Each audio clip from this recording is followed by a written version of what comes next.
I mean, the American respect for America is breaking down around the world. That's why you see all these conflicts. They say that every year.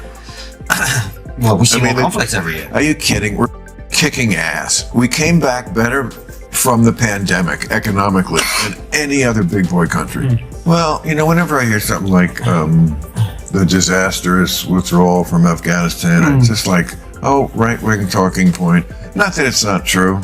It is true, but it's like, really give. I mean, should they have handled it better? Absolutely. I'm not sure America ever handles anything well. We're just a fuck-up country now in a lot. Bill Maher found himself backed into a corner and, in a rare moment, openly admitted that the woke left has damaged American culture, sparking a fiery clash now, setting the internet ablaze. This wasn't just another political debate.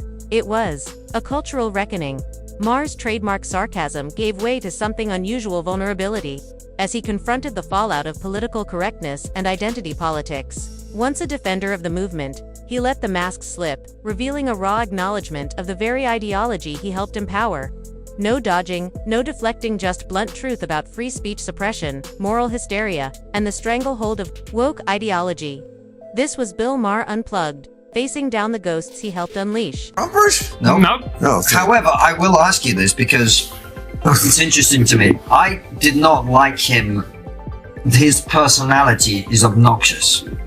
I didn't like him. Among other things, yes. But this is what I want to ask you, right? Because I don't know enough about American politics to say whether his policies were good. Really? I don't, honestly. Oh, please. I don't. Why are you suddenly pleading ignorance on this? This is what you do. No, hold on. Well, let's break it down, right? So, was his policy on the border better or worse than Joe Biden? Looks like it's the same now. Right? Biden's building the wall. At least he was trying, right? I mean, Biden's just letting people in like crazy. Right? Yeah, I mean, I never thought a wall was a terribly practical solution because people have thought of it before, and there's just a lot of things obviously he couldn't get through. Obviously he couldn't get it through. So that's how hard it is. It's private land, or you just can't build a unporous border. Look, if the Republicans were serious about wanting to stop immigration, what they would do is they would crack down on the hiring. But they don't want to because they want the cheap labor. So they want to pretend that they are stopping people from coming in and they don't like people coming in, but they like it. Drives down wages, and they could do that. You could crack down on that end of it. Okay. But that doesn't happen. Nobody's going through the kitchen and yelling, immigration! From my perspective, it doesn't seem like Biden is better than Trump on that. When I look at the international situation, I mean, the American respect for America is breaking down around the world. That's why you see all these conflicts. They say that every year.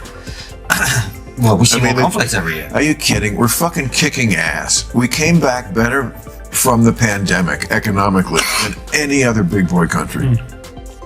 I don't know how we do it, but if you look at the stock market from 1990 to now, if you had your money in American stocks, 3-4 times better than anywhere else. I'm talking about no, it matters. Of course it matters. No, you're right. I mean, the dollar is nobody's really even pretending that they could replace the dollar or would want to.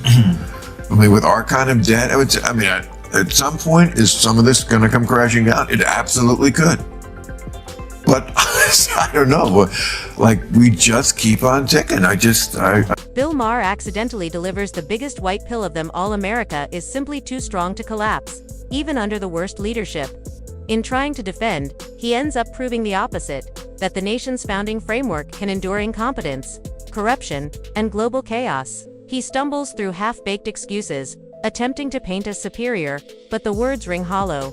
The economy is limping, the border is broken, public confidence is shattered, and yet the country stands. But in spite of him, it's an unintentional moment of honesty, a reluctant admission that America is built differently.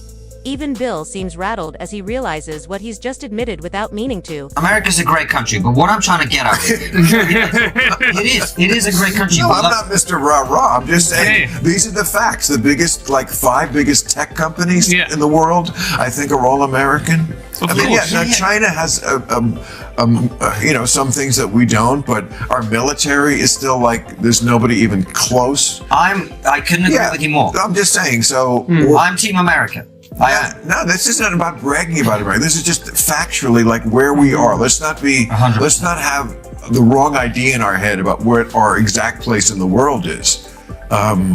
We're taking on water, but for some reason we're not sinking. I'm just trying to get to the question, which is, you said something, which is very interesting to me. You're a smart guy, you're a news thinker, but you said we survived Trump, and that surprised me. Totally. What is it about? Are you kidding? So give people... Because he's crazy, first of all. He's crazy. Is he stupid, Bill? So... He can't be. He thought Frederick Douglass was alive. Are you kidding? Yes, he's stupid. He has a Hitlerian ability to move crowds.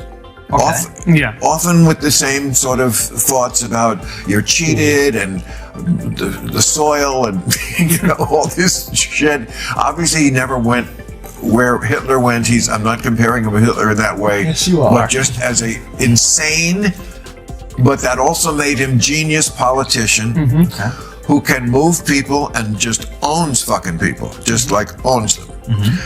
And that's his talent. But is he stupid? Yes. And he's fucking crazy. But aren't those two things incongruous that you've just said? That he's a politician of genius and he's stupid. Politician. Yeah, of genius. But yes.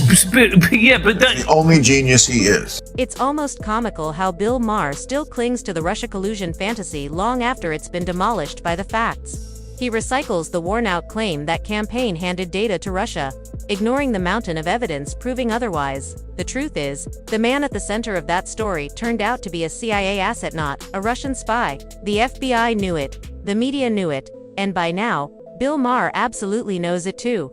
Yet the lie persists, kept alive by those who value narrative over truth. This isn't just misinformation, it's calculated deception, a stubborn refusal to grow up and face reality. And every time Maher repeats it, he lays bare the rot at the core of elite discourse.